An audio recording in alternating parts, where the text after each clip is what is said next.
Good evening, everyone. And we've lost Louisa because she's going to go look at a rubber ducky, I'm sure. Good evening, everyone.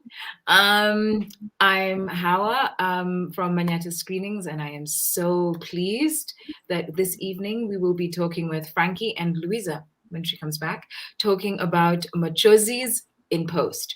We've all been there. Anyone who has ever cut anything knows about Machozis in post.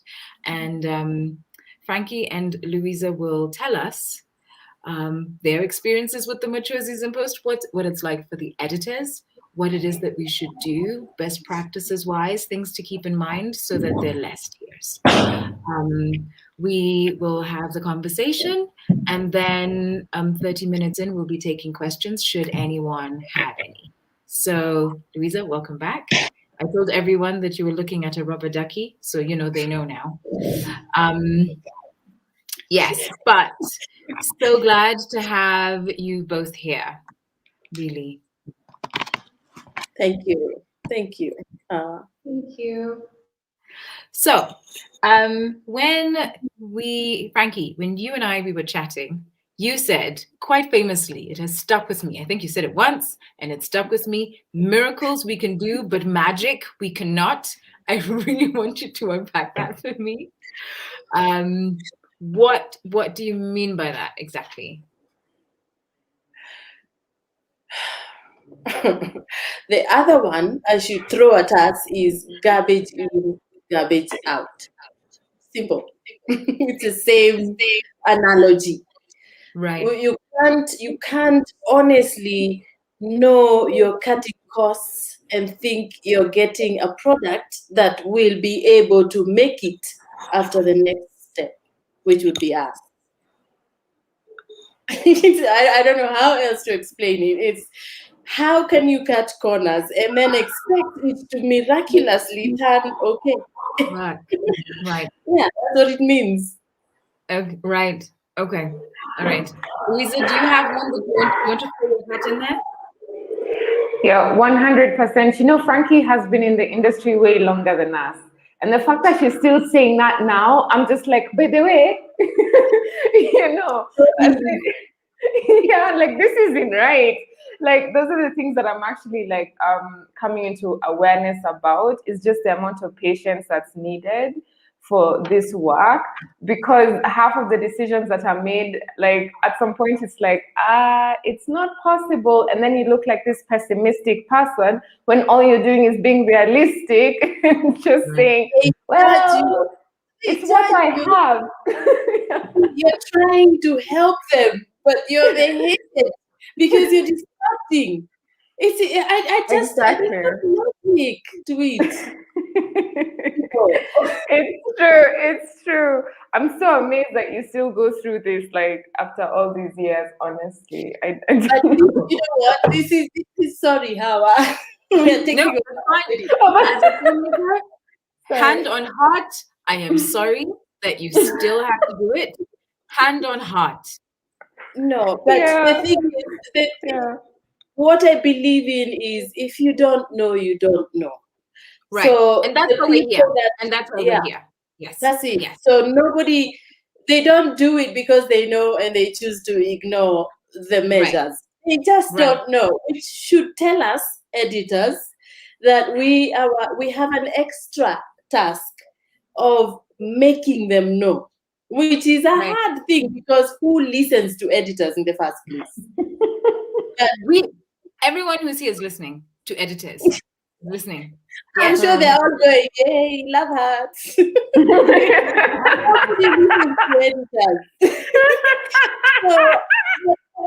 But we don't like to be tortured. We love what we do.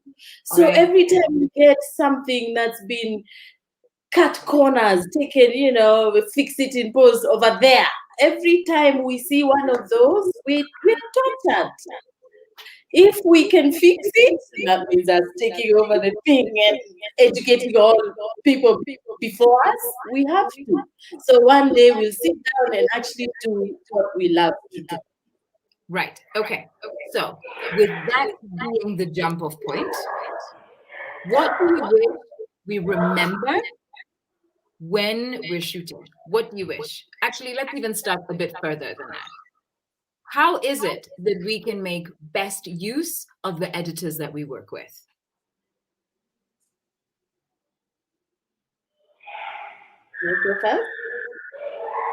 Yeah, yeah, sure. Yeah, how you can be. I'll speak for myself as an editor who loves to edit. I would really like it if somebody bothered to ask me what it is they're planning to film, because I happen to know what it is that makes it. That's my job. So if you call me beforehand, I might say something that you may have missed, which is why Fix It in Post happens anyway, because nobody talks to me before they go out and shoot. And I do this for free even, because it equates to my joy in the job at the end. Right.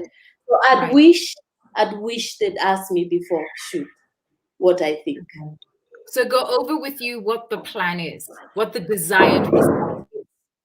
Okay. What the script is, script stage, locked script, we're ready to go shoot. Day before. Let's see what the editor thinks. Okay. All right.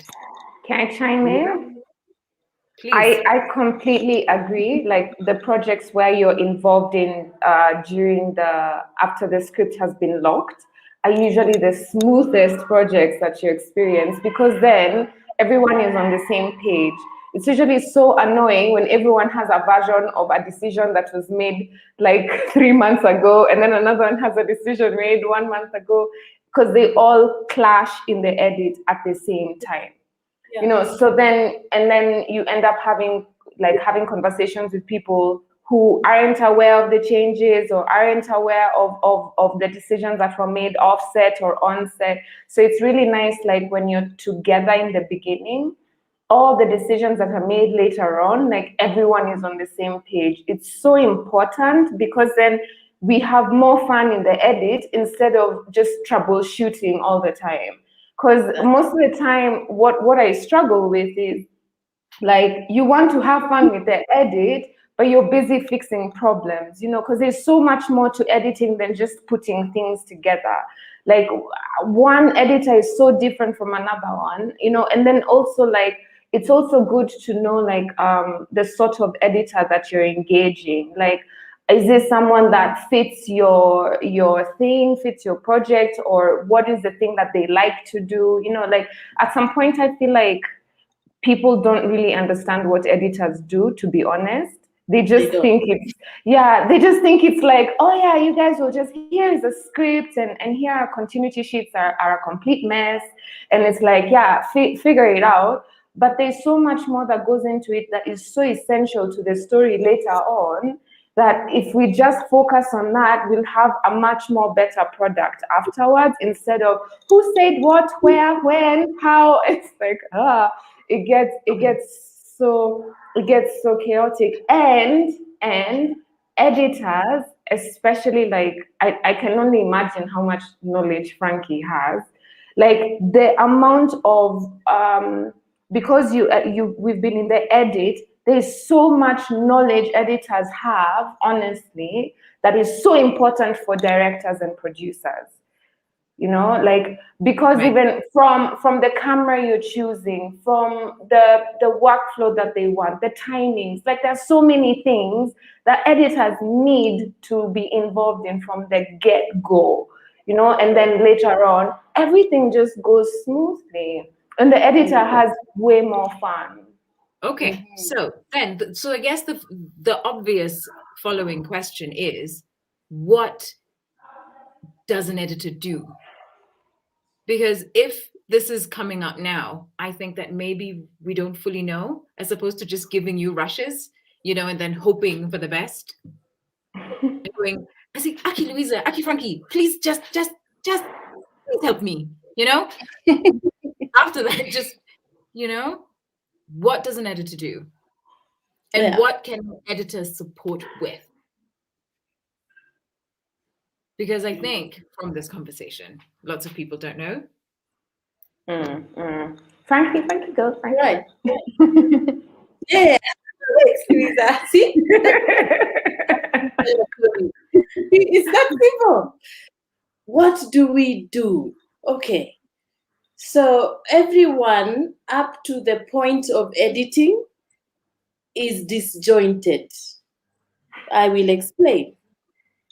Up to the point where an editor sits and looks at it, everyone has been thinking about a shot, a scene, a this, a that, independently.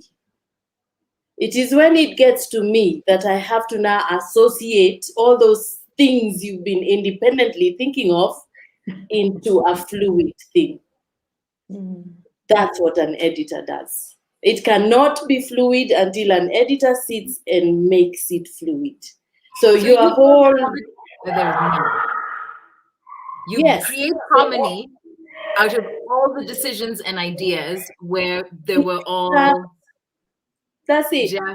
Okay. It becomes a reality after an editor has seen it. So all of you should know this is the most important stage of everything you've been working on. This is when it realizes itself. That's what an editor does. I could go into complexities, but then go to college and you learn it. That's the short form. So then so then we work backwards from there. Thank you. That's it. Always, always, always. Even editors. I don't know about you, Louisa, but my way is I'll go to my director. What are you doing with it? Where is it going? Then I'll go, okay, tell me the story. So now I'm working from where it's supposed to go, because everybody knows there's a gazillion ways of telling a story, which is why you and I, Louisa, could never edit the same thing exactly the same way. Yeah. But they will both work, right? Yeah. So if I know my director's end point, then I can tell it the way he wants it to get to that end point. So yes, Hawa, always work backwards. Okay. All right. I mean, I completely agree. So number one, always work backwards. Okay. And then that actually just leads us into workflow then, no? Like what you need, how you need it in order to deliver what's required. Yeah. No? Or no? Yes. Yeah. Yes. Yes. Oh, yes. Yes. You see, I'm getting points. See? Yes. I do know. I do. Something. All right. I want us to go into a little bit of workflow. I just want us to, what is it? And because I know that everyone works differently, but the purpose of workflow is to bring it back to zero for everyone so that everyone can follow what's happening. Can we discuss that and what that looks like? Because I remember that even for both of you, how you want the material delivered is might vary, but what you require is some certain level of order. So can we just talk about that a little bit? Go first, Louisa. You kind of. Thank you. So, I mean, workflow really varies, like different projects demand for different things. But I mean, looking at it even without an assistant, let's put a scenario like where you don't even have an assistant. There is a lot that goes into understanding what format you're in and what your deliverable is, because then, if it's a YouTube thing or is it a short, is it a feature? Like there's so many, there's a wide array of things. So it really helps to know what the deliverable is, because then it makes, like Franki said before, we work backwards. So when the director says, this is my intention with the footage that I have, then you know exactly what you're doing. Of course, now we have things, we have 6K and 4K, and then the person is like, yeah, I just want to put it up on it's for WhatsApp, or we're like just sending it to people on, like we're just uploading it somewhere, and it's like, why did you shoot? So there are many things, which is why I say involve us early on. Yeah, it helps with also understanding those things. But yeah, it really does help understanding the deliverable first, and then you work backwards. I have a question. Ask. So I have a camera that can shoot the 6K, right? And then I want, because swag, 6K. And then yes, I want an output on WhatsApp or YouTube, but I want it to be really crisp. I want it to be amazing looking. What do you have to say to me at this point? I mean, I don't know. Honestly, it's really just someone like.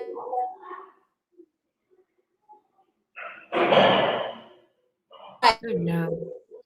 I was going to get a mouth briefing from Franki, and she's just hung.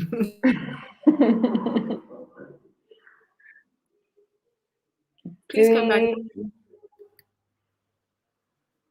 Oh man, and what she was going to say was so moto. Oh, there, she's back. Okay. Okay. All right. Okay. No, tell us, please. Okay. So, what do you have to tell Hawa? Okay, there's a level of crispness that you can attain, and beyond that, you're wishing. Okay, so if you have a Mercedes that can go through a bump, getting a hammer for 10 times more will not make it easier to go through the hump. Right. So please don't go shooting 6K for YouTube. Okay. So another lesson. No 6K for WhatsApp or YouTube. Understood. Got it. Because it's big doesn't mean it's better. That's exactly. Just because it's big does not. Please. Okay. I see that I've touched a sensitive subject there. Okay. You guys, because we spend hours making proxies, exporting high-res things. We're sitting there watching this bar going, and then like the final thing doesn't even air on TV. Like it's like a 1080p would have done. What Louisa means, and I'm so sorry for interrupting, but what she means is our computers have not been built to handle your 6K yet. So For real. Even TVs, actually, I was trying to look at it like what TVs are actually broadcasting 6K. Show me where. Like, I want to see. The quality, the bigness of image has superseded the technology for actually handling it. That's what we're saying. We're not ready. Okay. All right. We're not there yet. So we could just calm ourselves down, is what you're saying. Honestly, yeah. An iPhone can do for some of these things. And I've seen people actually doing it for like the Instagram videos and stuff, and they look really good. And you just do it on the phone, it's fine. You don't have to involve an editor, and then you start complaining, oh, you're expensive. It's like, well, maybe I'm not the right match, But also I think, because also what you're saying, it sounds like, just going back to, how I came with her 6K, but she's also begging you, Franki, Louiza, please just do me this solid. And you say, okay, we've got 5 days for your budget, and then I rock up with my 6K footage. And then you spend time creating proxies, which is time that just eaten into your 5-day session. Mm-hmm. And you want to be spending the time. Then you want to be spending the time actually cutting, not creating footage that works. Well, there's a yes and no response to that. Mm-hmm. I would rather, even if I have 5 days, I would rather spend time. So I say yes to you, and yes, you give me 6K. It has happened. We are here now. So then, how do I deal with this? 3 days. Fix need to proceed. I have to proceed. And then now I need to sync it to the sound. I have to do that. Because if I do that correctly, the 5 days was more than enough anyway. It is now up to me. Now everything is pick and span, and I can do it because there are no. If I choose to not do the workflow and just carry on with the 6K, that's when I will complain, and we will not be friends at the end. So it depends on how you handle that. Yeah. Okay. I would do the workflow correctly, and then there will be no problem. Yeah. Okay. But ideally, you should be presented with proper workflow in the first place. Is that right? That's a conversation you have way before. Exactly. When you call me and you say, Franki, at the beginning, before you even pick up your camera, right? Yeah. After you've locked edit, after you've locked a script, right? Okay. So then, so Hawa will put down the 6K, pick up the 1080, and then we're happy. Got it. Yeah. Okay. So you had mentioned, Louisa, something about an assistant editor or an assist who would help with workflow, but say you don't have that. There must be still a way to deliver something that's not going to pull your hair out in the end. I should be able to deliver something that's not, that's not anxiety, like, knife throwing inducing. Yeah. I mean, as much as things are really like we're dealing with big files and stuff, thankfully now even the systems that we have now are smoother than the way they were before. I feel like there's a lot more leeway as to what you could use, so you could just plan yourself properly and just make sure that everything is aligned. Then you're okay, like you're good to go. So, I'm sorry, my children are playing games in the background. So sorry, I apologize. Yeah. Okay. Yeah. But again, it really goes into planning because most of us honestly haven't had assistant editors. That it really varies from project to project. So about having the workflow, always have that conversation with the person that you're working with, the directors and the producers, like what works for you, because everyone works differently. So you can leave work ongoing, thankfully, now where we are in our industry, in like the apps that we have and stuff. You can literally have things like you can leave something working overnight and then come back to it later. So it's okay. Like it's a bit flexible, but of course it usually helps, like if you need sound synced or if it's a feature, an assistant is really, really invaluable, because then the editor can focus and like harness their energy somewhere else on other things, and basically the assistant is just making sure that everything is there, So yeah, but again, when you have the conversation before, it really helps. But yeah, not all the time do you have an assistant. I mean, most of the times you always get an excuse of, yeah, there's no one, there's no budget. But also it really helps to establish relationships with people. Like, for example, I'll have like someone who I worked with previously on another project. I'll drag them along, just be like, yo, would you like to assist me on this? And we work out a plan together. So they're also learning while I'm working, so it also opens up avenues for guys. So yeah, that works as well. But yeah. Okay. So say I'm not Louisa, and I don't have the person to sweet talk because, it's me. And they're like, yeah, but, you're on your own. There still is a way to present work, to present material, to present footage, to present audio, and whatever other elements that you need to bring that makes it easier for work to happen. Mm-hmm. No? It's yes, yes, correct. But that comes with a pride for me that I have as an editor. If I say yes, I'll do your job, that becomes a yes. It doesn't matter what challenges you'll throw at me. I will give you your job back, and you'll be happy. And but that differs with people. Some people get angered by the change of brief, so they then become nasty and all of that, which I can't blame them. But the pride, personally, I cannot. If you give me a 10,000 shilling job versus a 500,000 shilling job, I will still edit it the way I edit. Yes. I don't change. Yeah. Right. So once I say it's the pride of the career. That's it. I can't edit bad because it's cheap. Right. But you gave me 10K, so you should get a 10K edit, right?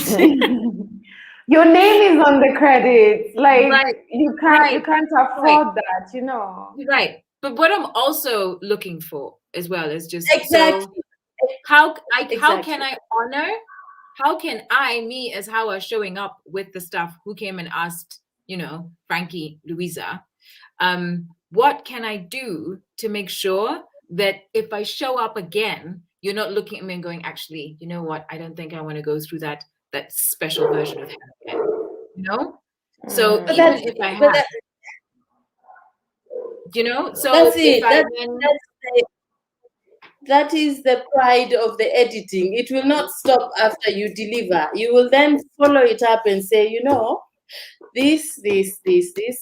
So now right? So please, next time you come to me, be knowing. I told you. So yeah, you follow it up. If you really are passionate about what you do and making your life easier, eventually you will fix the loopholes.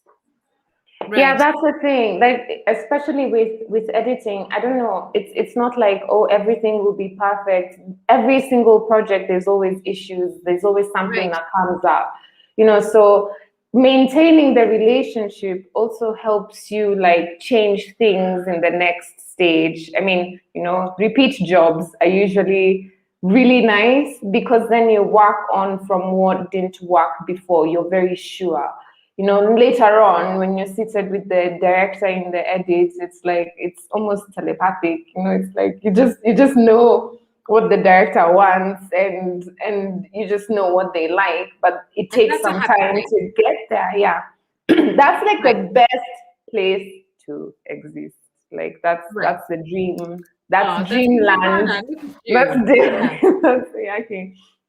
That's dreamland. Okay, but we cannot. So what I'm trying to get at, what I want is to find out, because we talked about workflow, and yes, you will fix whatever heap is brought to you. But but we don't want heaps, right? We want for you to open up the drive and go, oh, okay, there is order. There is order. And it makes sense. And this is where that is, and this is where that is, so that, we're not pulling out our collective hairs. If someone has never done this, or just, is just hoping for the best, is just shooting, dumping. Oh, God. You're right. So we're trying to prevent that. Okay. What would you suggest? Like, what would you say? And also, we've talked about budget. Budget is not the reason why it is that you hand over a mess of a drive, right? So how would you like it to come? This is what I would do. That wish list, like if, if you could tell everyone exactly how it is to present everything, now is the moment. This is what I would do, and I have started to do in the last about 10 or so shoots that I've had to cut. Yeah. I say to the pre-production, in that stage where they go, you're editing, right? Right, great. I tell them, before you shoot, may I please speak to the following people? And I will talk to the sound person kindly. Don't laugh, I'll be nice. And I'll talk to the DOP, and I'll talk to the continuity lady, and yeah, that's it. DOP, continuity, sound. And I'll bond with them, and I'll say, I would like it like this, please. You may find this, but don't do that, because at edit we see it all, so it's easy for editors to correct a mistake before it happens, because we see it all, which is why we cut around things. So, and I've started to do this. I call and I say, do it like this, so I at least know part of how I expect to see it will be there. So my life is, and I do not charge. I'll say, if your people can spare 10 minutes, that's all I ask. None, the budget hasn't even kicked yet. So that's what I do, and I do. Okay. Mm-hmm. Louisa? I'm also taking notes, huh?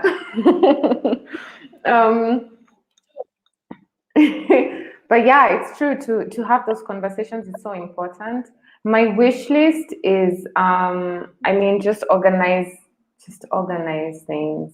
Yeah, but what do you mean by that? Because someone thinks that they've dumped day one, and and then they've dumped day two, and awesome sauce. Yeah, I mean those are those scary moments where someone has said, yeah, I have a hard drive of footage. Those are the fears that come in at that moment, this question. So normally those are the jobs you avoid.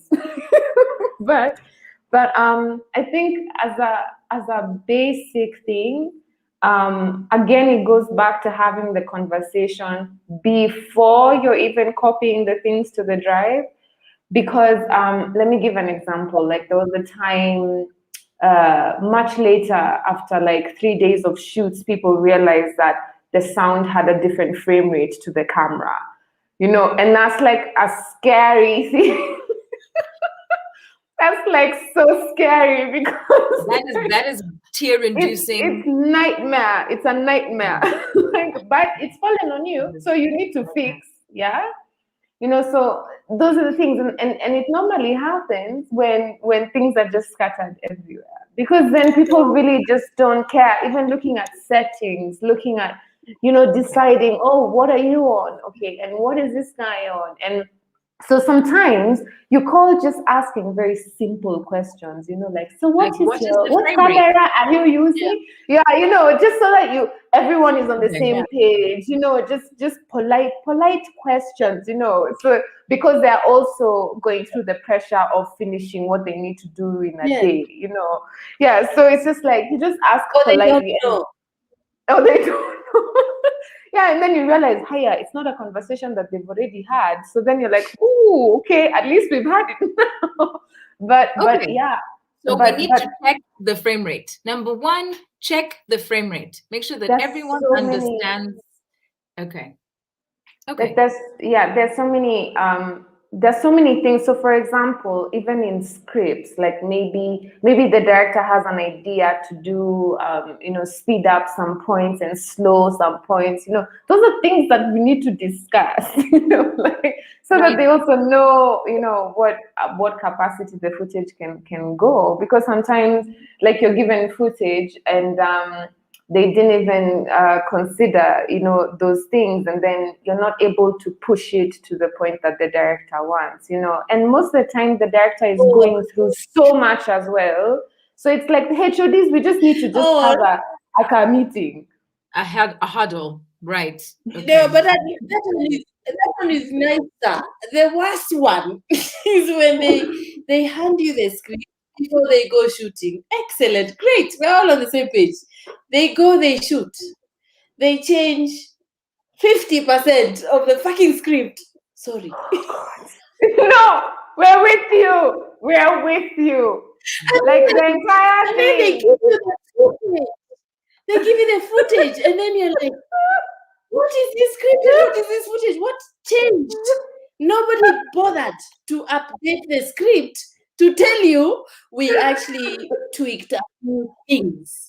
You're supposed to be a miracle worker. Remember that? How? Yes. Oh my God, that's scary. No, I'm with you. I'm with you 100% on that one. Don't even apologize. Yeah. It's unnecessary and unacceptable. I will edit it for them. I will edit out the PG things for Honestly, like, and then the continuity person has missed out on placing the things that have been changed also because of how quick everything happened. So the continuity sheets are saying their own, just picking and choosing. It's really important that we know everything. Like, we're the ones you should not keep us.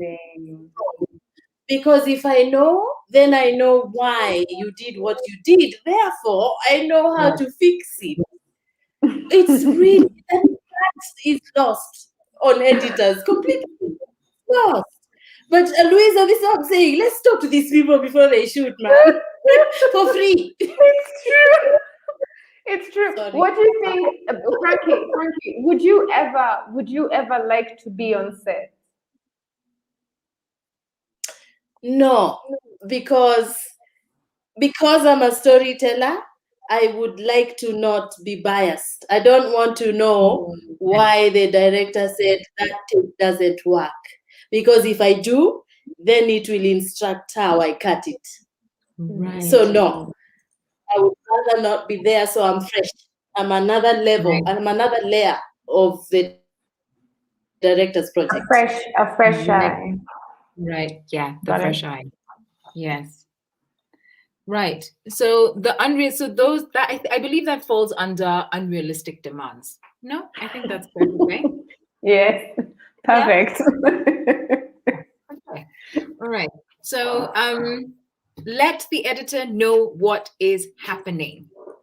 If you give a script and something changes, Please. make sure that they are notes and make sure that they're notes, make sure continuity knows what's happening, and make sure that they are privy so that you don't end up with nasty surprises. Yeah. So the script, it's actually not the continuity person, it's the script supervisor who is watching the words being read, who is approving everything being read. This person has to come up with a new draft that then gets sent to post together with the continuity notes. Okay.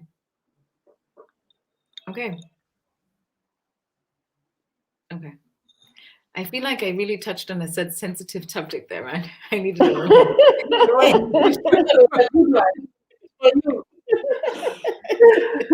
You don't know how editors, we have support groups. Like, we talk to each other. There are moments where we're just like, yo, like, I'm not in my own zone.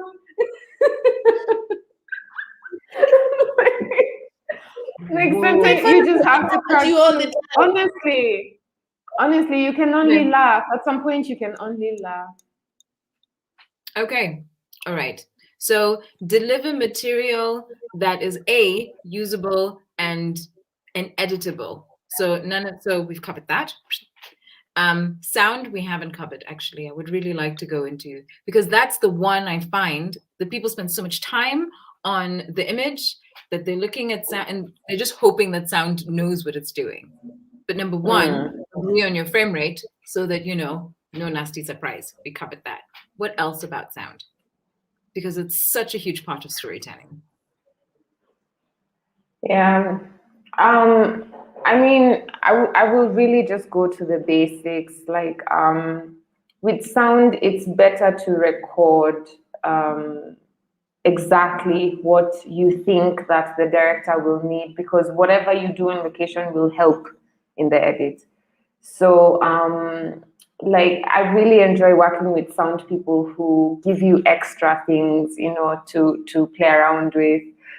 Who record like things, or maybe they had something on location and they record and they'll be like, yeah, this was a constant thing on location, so I did a wild track and I did this, and labels them nicely, of course. But it's really nice to go deeper into it instead of it just being like, oh yeah, the sound is recorded, because there's a lot that goes into sound. Adds a lot to the story, you know. And yeah, it's really there's way more to it than just like, oh, boom mic and stuff. And you know, different mics carry different levels, and it's nicer to work with sound people who go deeper into it. Right. And yeah, label things properly. And honestly, if it's possible to just give the editor things synced, I think it would be nice. Like, I can only imagine how insane documentary footage would be if you have to like sync everything constantly. Like, again, it's good to have these conversations before, you know, so that then you decide, okay, there's no need to do it this way. So then when you're editing, there's not a lot of time, you know, left to, you know, fixing things and syncing things and making sure things are fine. Like, that's something that's already sorted, or yeah. But with sound, it's very, very, very important to yani have and have like that person's contact. Because me, half the time, sometimes I'm like, where is this file? Or where are these things? Like, so, but again, it's good to have these conversations way before. Right. Okay. So become besties with the sound guy. Yeah. The sound guy is a, yeah. Because the thing is, you will also have to put in the sound that you've designed before post sound comes in. It's on your plate. Yeah. Right. And most of the times as an editor, like I've come across edits where you're told like, okay, could you do everything? You know, like, could you do the sound? Could you do the grade? You know, so it really helps to miracle work that you have the magic one and poof. You know, the reality of our business is really something else, you know. So you have to be like diverse and just figure things out. And yeah, it really helps to have those convos with the sound person, and also figure out what their intentions are, because there's so much fun you can have with sound. So much fun. So it's really nice to get that. The point is to have fun in the edit.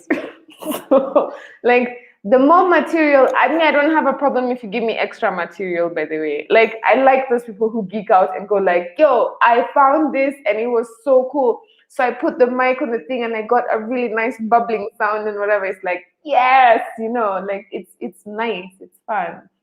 Instead of like, yeah, here is sound. And then but yeah, like, because everyone is adding something creatively. Every single person is adding something creatively. Yeah. So it's also giving that person the room to be creative. Yeah. Right. And just yeah.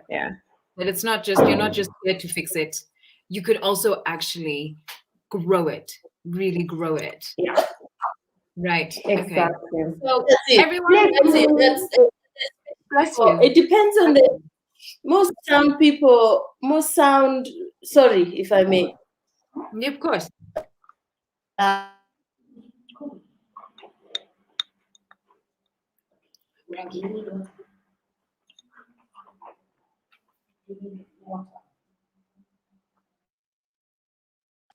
Most sound people don't realize that I will just keep talking over myself until I know someone's listening. They don't realize that, like, filming surround sound versus stereo versus Dolby versus thinking backwards, going back to work backwards. Where are we taking this? If it's a festival, then 5.1 is a requirement. So even the sound guy is responsible for asking, where you're asking me to do this job for what?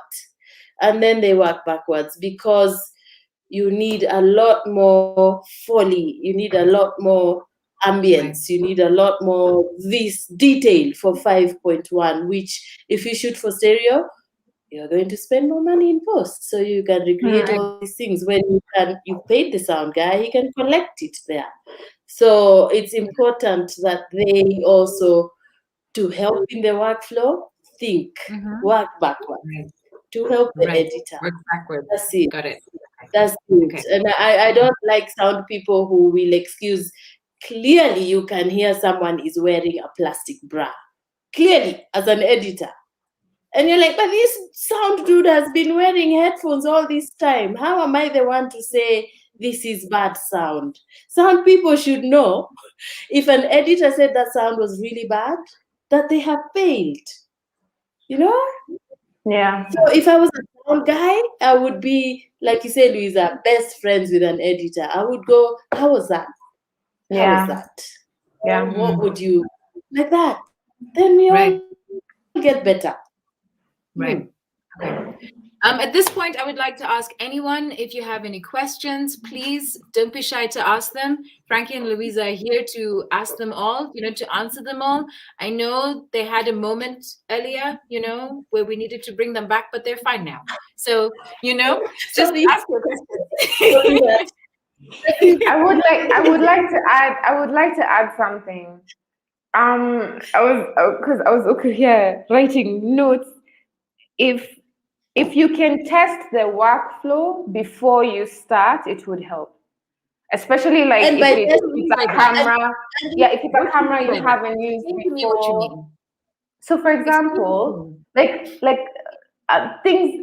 technology is really like, it changes fast, yeah. So sometimes you end up working with a camera that you haven't worked with before. Just which is just the way the environment is. So it really helps to test the workflow. So for example, you can just tell the DOP like, yo, send me some footage, that I can just fool around with and just see. If you haven't done it before, it always helps. Just like outline, just sit down with a notebook and outline like, okay, I'm going to do this, I'm going to import this way, and I'm going to do it like this, so that you also have a clear picture of your exit strategy. But also, let's spare a thought that perhaps they don't know. Because I don't know how you trained Louisa, but my training in the dinosaur eras, we had to learn every department. It was in the syllabus. I have to do a bit of directing, sound, whatever else that comes in, which is why today I can say, talk to me. I know what you're doing, because they today don't actually know what an editor does. They don't know. A DOP of today from college in Kenya has no basic idea of what the sound guy does. A slate would surprise them. So for that, for saying that, it's my thing is, if you could please call us, and then we will tell you. Even if you don't know, just call to say hi. And then you talk about the show. And then I will say, oh, by the way, because you don't know, obviously. Call us. Call us. And what you said, Franki, is so important, because the people that I also enjoy working with are people who understand what the other person is doing. Because most of the times people demand things that are completely unrealistic. And understanding what the DOP is doing really is so important for everyone, really. But I come across situations where like people really try to downplay others, because it's like, I don't know, sometimes I feel like people think the director is the most important, or the DOP is most important. No, it's the lighting guy, the grips guys. Every single person is so key. If one person doesn't lift the weight, we will feel it. It causes a ripple effect. Every single person is important. Even the project you work on, believe it or not, you will see the science, the chemistry that went behind the shoot. Before you know what happened, the edit will tell you. You just see it. Yeah, you can tell who wasn't communicating. You can just see it. When you see something that you like, no, guaranteed that the whole workflow was on point. Right. That's it. Yeah. We have a question. We have a question. Day editing versus night editing. Which one do you prefer? To both of you. Oh my God. You want to go fast? Okay. I hope clients don't see this, but Me, the things I love, the things I love, like I'll find myself at 3 a.m. Really? Everything for real. Like the moment Oh, I don't know time has gone. It's really bad. Like it's really bad. Like yeah. it's not necessarily a healthy thing, but it varies. Yeah. But if I'm working, it varies. If I'm working with directly with the director, I really prefer daytime. If I'm working on my own, because most of it, sometimes you end up working like with the director next to you, you know. So Right. those I prefer during the day. But sometimes like when you're left alone with the work, I'll go in. But I really do prefer like taking it in chunks and blocks. So yeah, there are times I'll find myself there at 3 a.m. just cutting things, Doing the versions and weird. versions and versions. And that's how I I know I'm in love. Like that's how I know I've reached. But I yeah. like my sleep. I really like to sleep. Do not tell me, like, please. But in saying that, it's not like fasting in the morning I'm freshest. No, it comes Yeah. and goes. Yeah. And Yeah. Right. when it comes, please don't be the one knocking on my door because I will end you. That's the thing. That's for me. So when it comes, it comes, and I want to do it when it comes. Otherwise, it's not there. Let's just play. Let's laugh. So no, I have no specific time to answer your question. It's the creative flow. I'll go with Yeah. the flow. Okay. All right. Thanks, David, for that question. Anyone else, please, get in there. I think actually he brought something up that, he said something that just brought something to mind.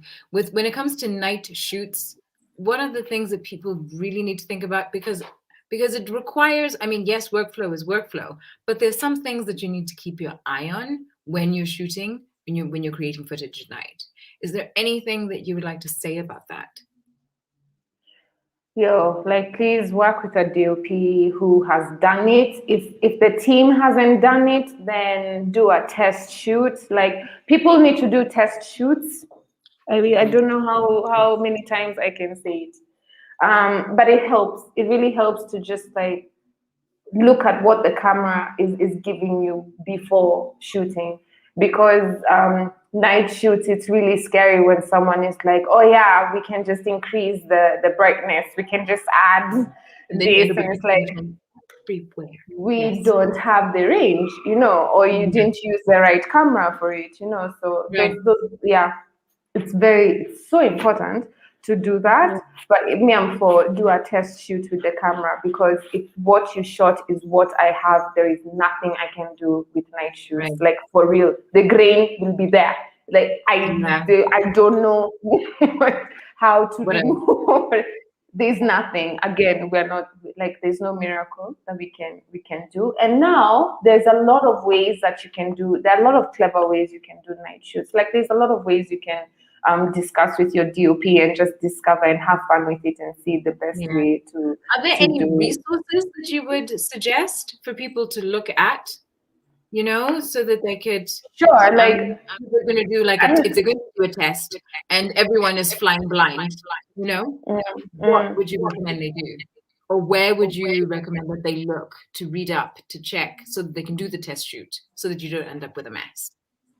If you claim to be a director and you also are working with a person who claims to be a DOP, then what you do for a living is watch films. So you must then know the good film. And I'm sure most of the films have a night scene. So do your due diligence. You're the DOP, for God's sake. Research. You only have to copy. It's not even asking for inventing a new formula. You're copying. Do your for real. research. Don't Yeah. give me. If it's dark, it's dark. I cannot perform magic. If it's garbage, it's garbage. Like If you Game see of Thrones. dark, how do you think I am supposed to go and make it light? How now? It's what it is. Can't So happen. research beforehand. Sorry. For real, because honestly, the era we are in, there's so much content on YouTube. There's so much. Like you can literally just go and search and find discussions on top of discussions. There's so many chat rooms.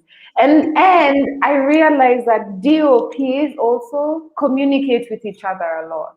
So it's nice to also liaise with. It's really good to have mentors, I feel, for DOPs. Mentors are very important because the mentor has gone through it, so they'll be able to just say, this is not going to work, and it can save you the stress of inventing things for yourself. But Or in better this day yet, and age, better still, for every production, like if I'm a producer who decided this is going to be the director, I would say to the director, if you choose your DOP, they have to come with, and they do, most of the Kenyan ones, thank God, have to come with references. This is what I intend to do with your scene in the script of this. That way, you can now break it down and you go like this, like this, like this, like that. You can see that this is what we are looking at. So references are important because then it will make even the DOP research some more. Clear. Yeah, got it. Okay. and then I guess also the director can find the right DOP for the job. Right. Which actually brings me to this other point that I wanted to discuss about playing to your editor's strengths. How do you know how to do that? How do you unlock, because I think this goes back to the thing that Franki was saying, was talk to your editor, and there you will find out how to play to your editor's strengths. But could we discuss that a bit? Can I go? Quickly. I would say, because just like every other stage of the filmmaking process, it's a level that you're adding on to make it better. Right. So if you hire me, let me do, and then come in, then let's meet in between. That way, I've added my layer. So with yours, we are higher than if you sit with me and you make me press a button for 3 weeks so we can end up with what you want. Do you see what I mean? Yeah. It's another level, which is the same thing with sound. Once you're done, let the sound person do. And then come. As long as you prepped at the beginning, you're already on the same page. So it surprises directors when they see how I've cut. Because they're like, I didn't see it that way, but that it way. worked. Yeah. Right. Another question. We'll go back to that, but another question in the meantime. Ever worked with a client who doesn't have the remotest idea of what editing is all about? How do you create a language to bridge that gap? Have I? I have, but that is it. That goes back to tell me what you want. Brief me, and I get it. Okay, let me do, and then let's meet in between. So that is the language you have to establish before he knows your work flow.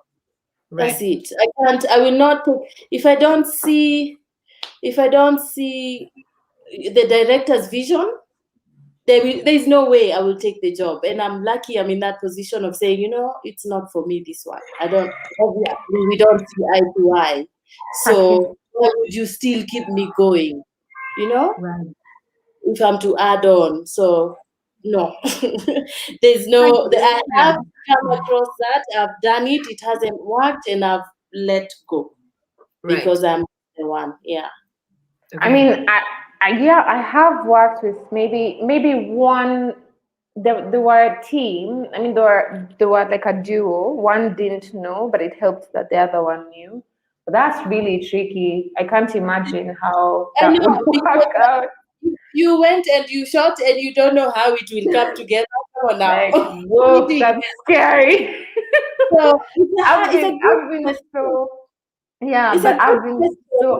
I'm beginning to realize that I've been really privileged to work with directors who've been editors, who've been DOPs, who at least understand another department apart from their own, and those are just. But maybe what he means, maybe what David means is we have to decipher it, because it's a question, right? Even though we haven't faced it before, sometimes a project is like a corporate thing. Oh my God! So Yes. it's dumped at you, and then whoever you have to deal with now is the client service or the agent or the agency. Nothing to do with the guys who shot it. So it makes sense. It's a good question. Okay. How would I approach it? Actually, I'm beginning to realize that I have dealt with corporate people who do not know. I think I just blocked them out of my mind. It has happened. It is scary because I remember there was someone who asked me. So we had decided that the deliverable was 5 minutes. Yeah, a 5-minute web. It was for just online content to share with people. And then they came back later and they were like, could we do 25 minutes? And I was like, what?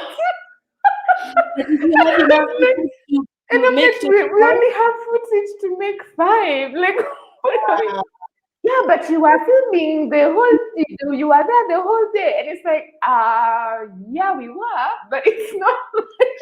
But that is a case. That's a case of not working backwards. Surely someone would have known what the outcome should be. Like we had a proper back and forth. Like that was like, I saw the email and I just called them directly. I was like, I can't even reply on email. Like, let's just talk. No, I would think if a client came and they didn't know what editing is and they have the footage, I would put myself down to their level and understand where they come from. And then based on there, I tell them, 101 of editing, quickly. And then they get it. And then the point of this 101 is to make them go, leave it with me. I will cut it for you. But because if they don't understand it, then go away. I will give you what you want. Tell me what you want. Yeah. And then, because it's always easy to then, after they see it's finished, then it's easy for them to ask questions because they now know the trajectory. Because they can't see it. Because they can't see it. Yeah, right? So find a kind way of telling them, go away. I will do it. Then we'll talk. Okay. All right. Okay. And also, David wants wants your thoughts on client changes. I think David's been burnt. I think David has been hurt. Yeah, I understand, David. David, we are with you. Do not give up. David, I felt the changes. I felt all the caps and the exclamation marks. We've ended up on version 10, because of the shirt was not purple. Put another shirt, or put, I don't know what, or put this, or put, and it's the smallest things. Like my best one. My best one was it's an interview. A guy is seated nicely, seated, talking head with a flower over there, and then 6 weeks later, the client is like I don't know. Let me be kind. Says, could we please have him standing up? Can you make him stand up? Wait, that's when you go, hey, this career. No, let me tell you. This is where I say you guys, Franki, are legends. Akina, Franki are legends. Let me just say, dealing with these problems like Kitambo was even worse. Because I can only imagine, like you're there. No, but you have to approach it at a place of they don't know what they don't know.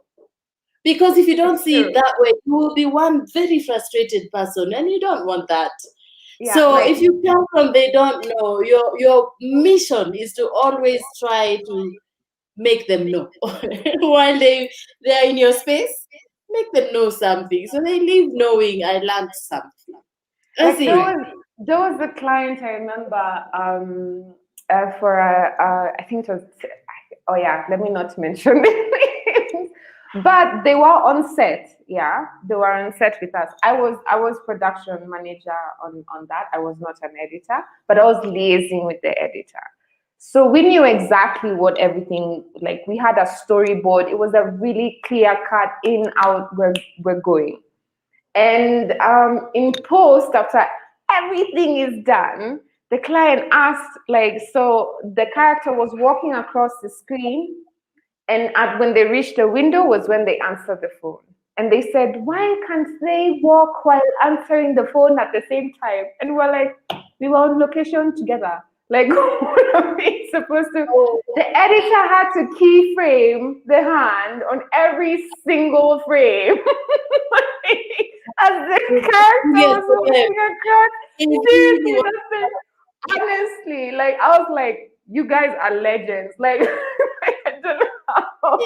But honestly, he went straight into, yeah, and it was for a 30-second thing. So we spent the whole night just like moving a hand with that.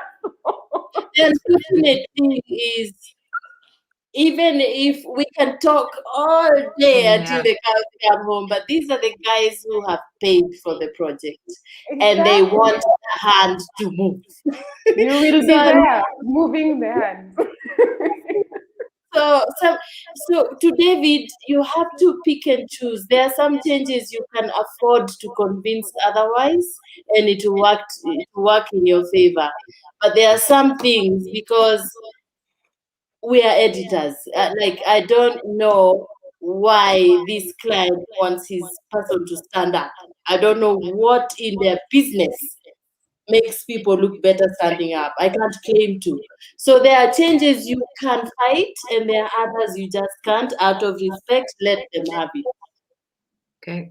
All right. How I would So persevere. Kill the darlings, killing the darlings. Pick and choose your fights. Yeah. Okay. All right. There's another question. Are there any editing projects, any genres that you have yet to do that you would like to? I mean, I haven't done horror. I'm very curious about it, but with limitations. But yeah, I haven't done a horror. Yeah. Yeah. Okay. Yeah. But yeah, it's a good question, actually, because every genre has its own style of cutting. Like, if you're doing action films, then you're fast cutting. If you're doing drama, emotional dramas, then you're soft cutting. So yes, it's a good question. For me, would be a musical. I'd like to cut a musical, like one of those you see in Hollywood, but Africa. That's what I'd like to cut. Nicely choreographed, obviously. Nicely choreographed. Angelique Kidjo there. Yes. Yes. You know? Like with vibranium in it. You know?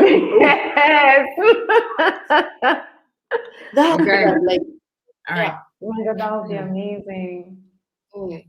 Guys, we're going for we've got about 10 more minutes. So if there's anyone else who's got any other questions, please feel free to ask. In the meantime, I hope that this has been a really great avenue for you to unburden yourselves in some way. I was really happy to provide that. I do want to add something. Yeah. Like, this is like on behalf of editors. Like, I'm just imagining like someone who's not an editor. Editors don't just plonk things together like a Lego and then everything is done. Like, that needs to be erased from everyone's mind, because there's so much that editors do in terms of interpreting the story, and they need to be given the room to do it. So even when you're approaching an editor, we are not all the same. So look at what the person's strength is. You know, you wouldn't ask someone who's good at 100 meters to run a marathon. You know, Yeah. those are the things. Like, just tap into people's strengths and keep building on that.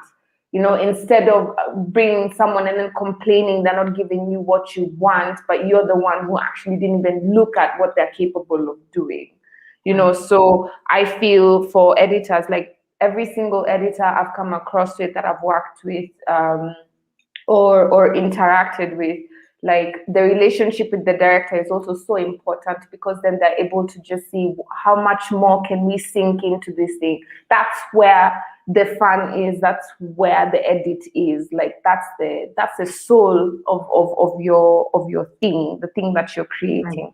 So, like, get to that point. You know, those are the conversations that people should be having. It's not necessarily, oh, how fast can you finish this, or you know, just send me a reel, and then you see, like, engage the editor and find out, you know, because it's the same that's done with DOPs. You know, DOPs will give references, like Franki was saying earlier. You know, so it's good to just see, like, yo, how far can I push this person? And then later on, maybe even in the next project, you know, you build on what you did before. Like, usually working with the same director is also important, you know, like maintaining that relationship helps sometimes. And also, when you're on your downtime as an editor, like, just fool around, like, get away from the whole, you know, advertising or whatever. Like, just have fun with yourself and see in yourself, like, what is fun for you. Because I feel like there's a lot that goes into storytelling that editors really shine a light on, and you can only get there when you practice, you know, what you like. You know, it's like a painter. You know, the more you do, the more you know what you're feeling. You know, so because it feels like just finding the right marriage, the right thing, the right people to blend, to merge with, and create something. That's really important. So yeah, on your downtime, have fun, watch stuff, go on YouTube, check out, like, cool stuff, see what actually, like, excites you, you know, and then you end up attracting jobos like that. You know, you end up attracting directors who like that. Like, I get so excited to see Kenyan music videos, just to see, like, how far guys are pushing it. Like, they've grown so much, and the person that I admire, actually, he's been working with them on a regular, you know, and you're able to see the growth, you know. So because these things take time, and also allow yourself to make mistakes, you know, mistakes do happen, and just acknowledge, yo, I messed up there, and just have that open conversation, because sometimes even the mistake, you end up coming up with something really cool. Like, most of the times, even when things go off sync, you know, sometimes even it'll add to the story, you know. It works. It can work out either way. But yeah, have fun with your editor. They're more than just, oh yeah, put this together for me and export.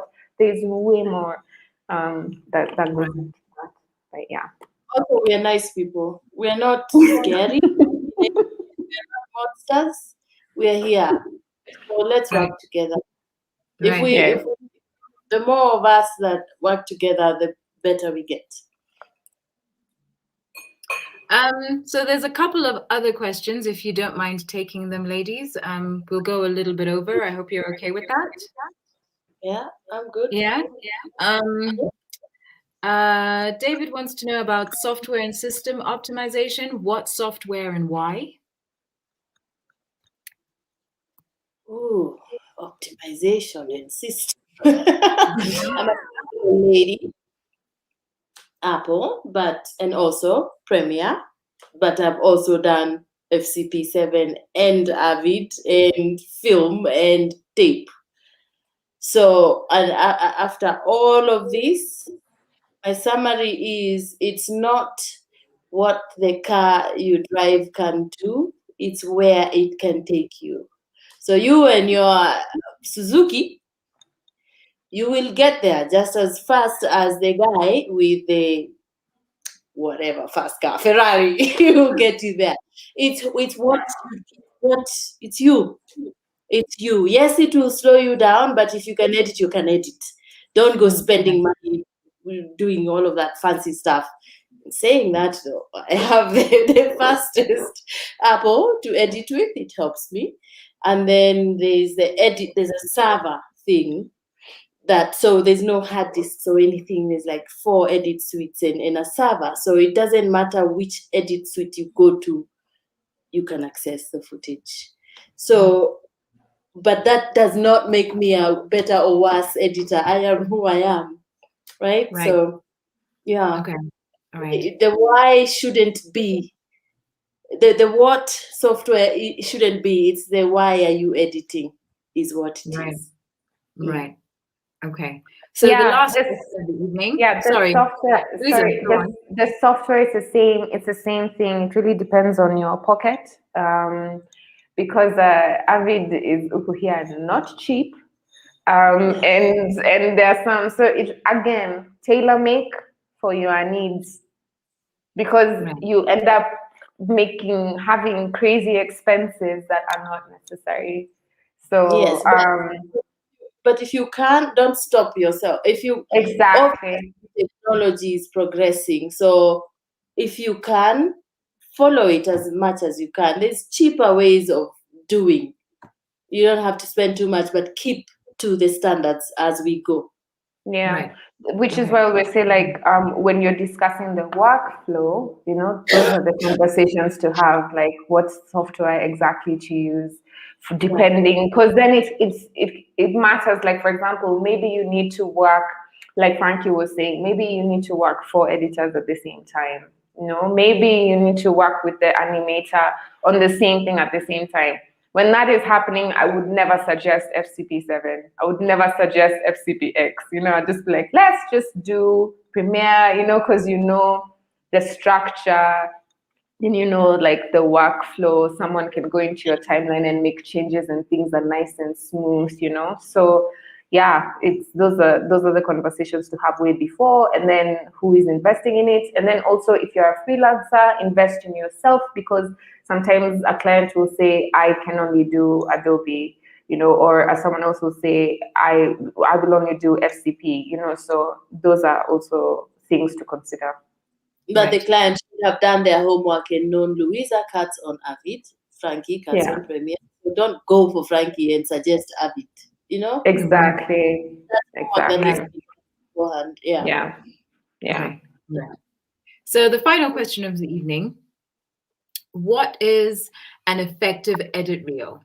What are the signals for creativity and talent, and how can you understand their strengths by looking? What do you look for, when you're looking at someone's edit reel? Very good question. That's very good. Tough question. It's a good one, because I am an editor. I tell stories. Frankie tells stories.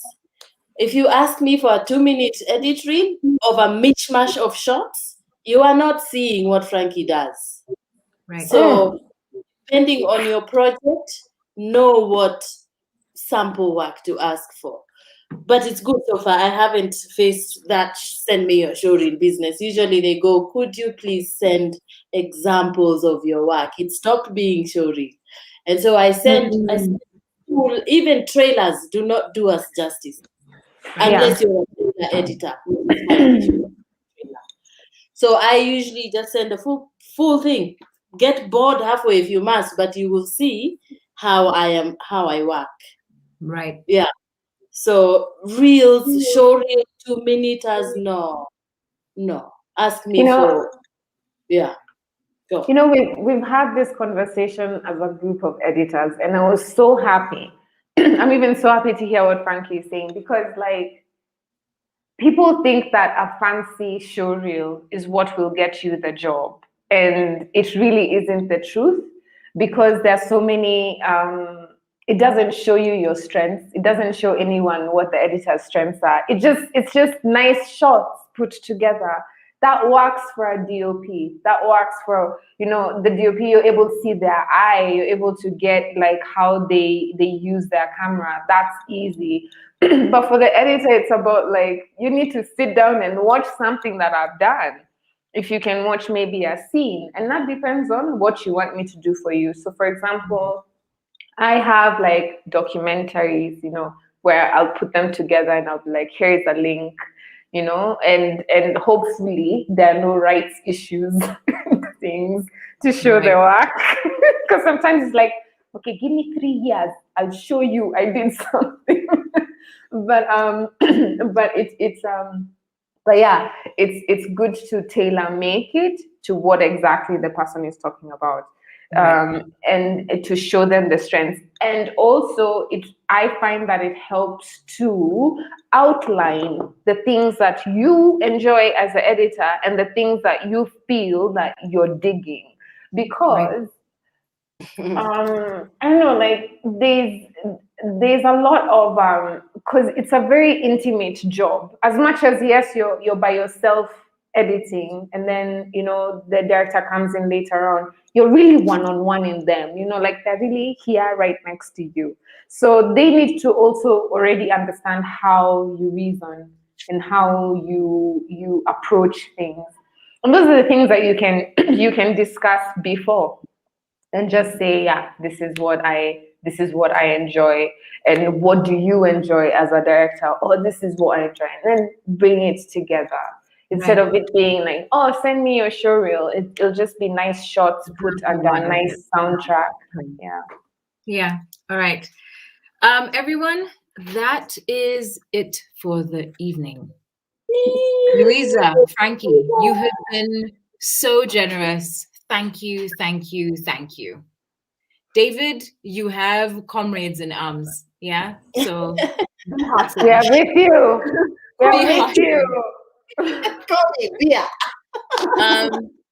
And everyone, thank you so much for joining us.